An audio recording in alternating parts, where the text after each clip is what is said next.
नमस्कार सबैमा। म चाहिँ आज होममेड थुक्पा बनाउन जाँदैछु केटाकेटीहरूको खाजाको लागि। मैले चाहिँ सबैभन्दा पहिला गहुँको पिठो लिएर त्यसमा थोरै घिउ राखेँ अनि त्यसलाई मुस्दैछु। मुसेर डल्लो बनाइसकेँ मैले चाहिँ। अब यो डल्लोलाई चाहिँ 10-15 मिनटको लागि म छोपेर राखिदिन्छु। पिठो रेस्ट हुँदै गर्दा मैले चाहिँ यता थुक्पाको लागि चाहिने सुप तयार गर्दैछु। त्यसको लागि चाहिँ मैले पियाज अनि हरियो खुर्सानी अनि टमाटर र त्यसको लागि चाहिने मरमसलाहरू रेडी गरेर राख्दैछु। मैले चाहिँ ग्यासमा कराई पनि बसालिसकेँ र चाहिने मरमसलाहरू पनि रेडी गर्दैछु।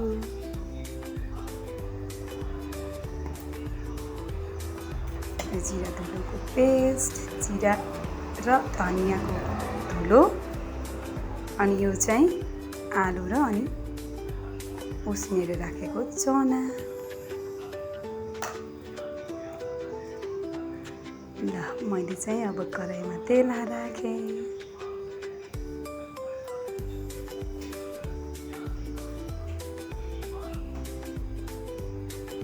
तेल तातो भइसकेपछि मैले यसमा थोरै जिरा फुराएँ।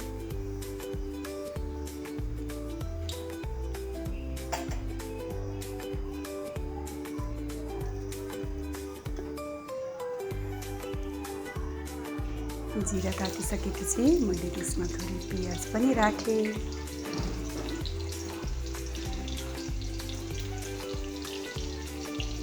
पियाजलाई चाहिँ हामीले थोरै हल्का रातो हुने गरी टिप्नुपर्छ।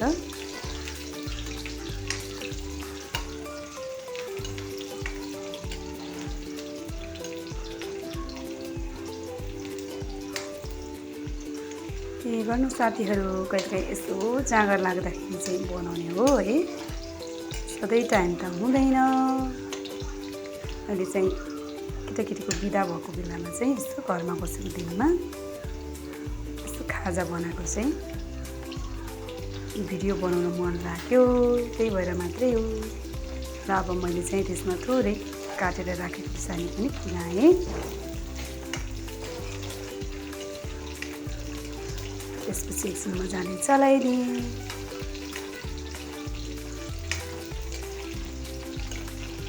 भिडियो चाहिँ अलि लामो नै होला जस्तो छ साथीहरू। त्यसपछि मैले यसमा काटेर राखेको टमाटरलाई पनि राखिदिएँ। अब यसलाई अलिअलि गरेर चलाउने अनि टमाटरलाई गल्न दिने। त्यसपछि मैले यसमा राखेँ थोरै बेसार,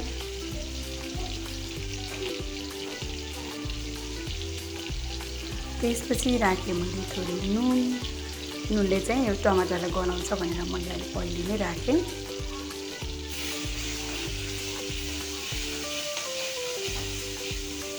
त्यसपछि मजाले एकछिन चलाइदिने।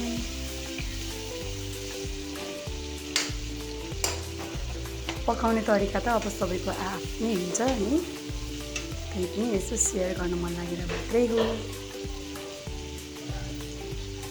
बेसार अलि नलागे जस्तो भयो, मैले थोरै थपेँ यसमा।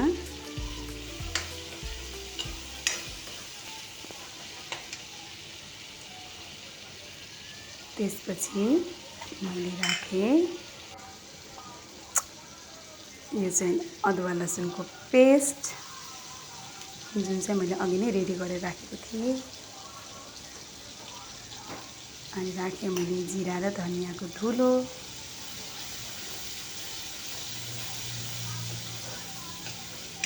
अनि फेरि यसलाई मजाले चलाइदिने।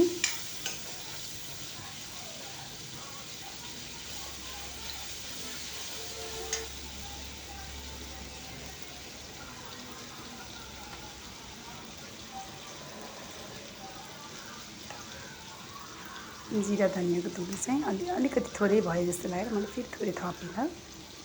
अनि त्यसपछि राखेँ मैले खुर्सानीको धुलो। यो चाहिँ मैले घरमा आफै बनाएर राखेको खुर्सानीको धुलो हो है। त्यसपछि मैले राखेँ टिमुरको धुलो। यो टिमुरको धुलो पनि मैले घरमा आफै बनाएर राखेको हो। अब अचार खानु परिरहन्छ नि त, अनि सजिलो हुन्छ भनेर चाहिँ मैले यसलाई घरमै धुलो बनाएर राखेको। अब यसलाई मजाले पाक्न दिने।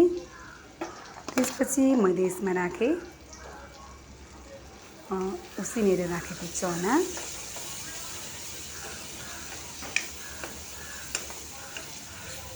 यसलाई पनि मजाले चलाइदिने। त्यसपछि मैले राखेँ आलु।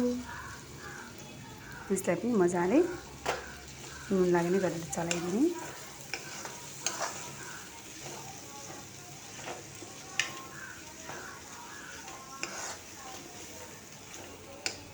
मजाले चलाइसकेपछि अब हामीले यसलाई चाहिँ थोरै पानी राखेर सुप बनाउने। मैले चाहिँ यसमा पानी राखेँ। अब मैले चाहिँ यता सुप रेडी हुँदै गर्छ। मैले चाहिँ सुपको लागि पिठो माडेर बेल्दैछु।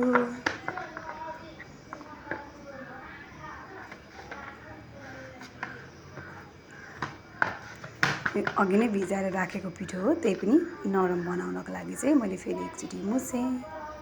त्यसपछि मैले अब सानो सानो डल्ला बनाउँदैछु पिठोको।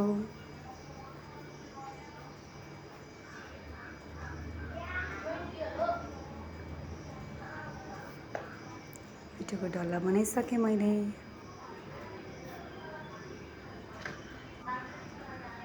अब यो पिठोलाई मैले बेल्दैछु। अलि ठुलो बेल्नु पर्ने भएकाले मैले चाहिँ यसमै बेलेँ।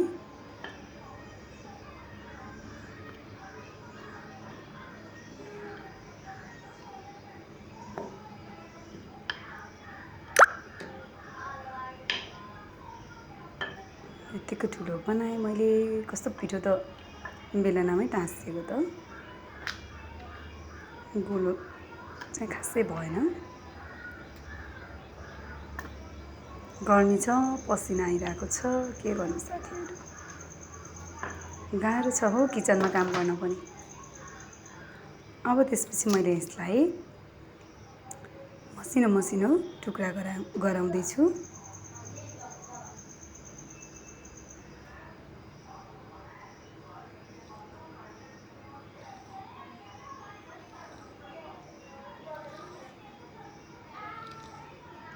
बिदाको बेलामा हैन, बच्चाहरू जतिखेर पनि भोक लाग्यो भनेर दुःख दिन्छन्। मैले चाहिँ आज यसरी खाजा बनाइदिएको छु मेरो बाबु नानीहरूलाई। ला फेरि यो पिठो झर्यो काट्दा काट्दै। यसरी मैले चाहिँ यो सानो सानो टुक्रा बनाएँ। यसरी टुक्रा बनाइसकेपछि हामीले चाहिँ यसलाई अघि बनाएको सुपमा राख्ने हो। ल अब यसलाई चाहिँ मैले निकालेँ।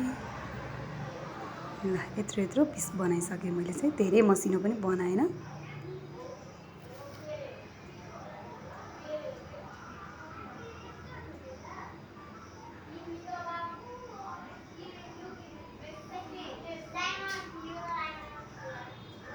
यसरी चाहिँ मैले पिठो रेडी गरेँ। ल यति बनाइसकेँ मैले। बनाइसकेपछि अघि बनाइराखेको सुपमा चाहिँ मैले यसलाई राखेँ। त्यसमाथिबाट हरियो धनिया छर्किदिएँ। अब चाहिँ यो खानको लागि रेडी भयो। मैले त्यसमा प्याज र खुर्सानी काटेर राखेँ। अनि त्यसपछि कागती पनि निचारेँ।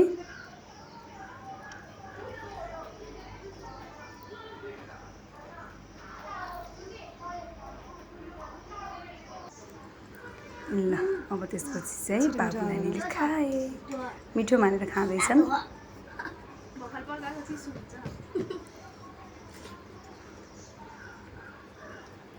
भिडियो पुरै हेरेर साथ दिनुहोला। हेरिदिनु भएकोमा हजुरहरूलाई धेरै धेरै धन्यवाद। Thank you.